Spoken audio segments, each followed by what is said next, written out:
This is the Star News Brief. I'm Tina Mombano.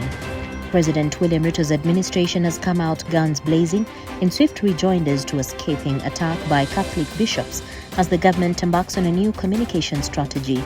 In a well-calculated move, several government institutions released statements in a bid to deconstruct allegations by the church that called out Ruto for what they termed as a deeply entrenched culture of lies, graft, rights violation and unfulfilled promises. Sources within government say there are concerns it is such sentiments that triggered Gen Z protests which rocked the country in June and July.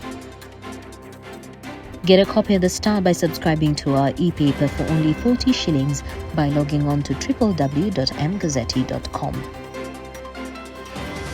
Former Prime Minister Raila Odinga on Friday waded into the Division of Revenue Bill standoff, accusing greedy MPs of plotting to grab billions from the devolved funds for own selfish interests.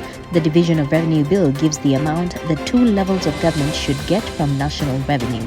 The opposition chief said governors cannot get billions they want for county developments because members of the National Assembly have diverted devolved funds to kitties under their control. At least 16,750 Kenyans were newly infected with HIV last year, most of them being adolescents and youths aged 15 to 34 years. This is a welcome reduction by about 5,000 from the 22,154 Kenyans who tested positive in 2022.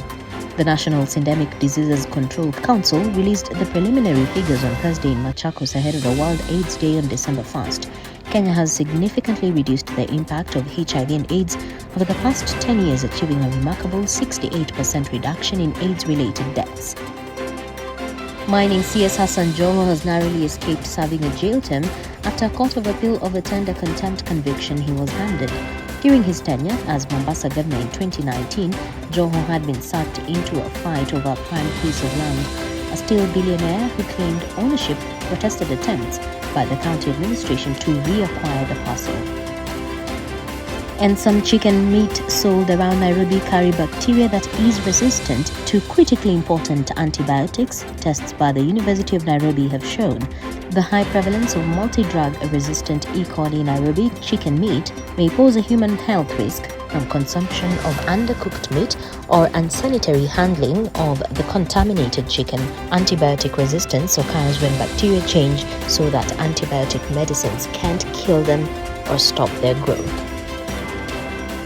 Get a copy of The Star by subscribing to our e-paper for only 40 shillings by logging on to www.mgazzetti.com.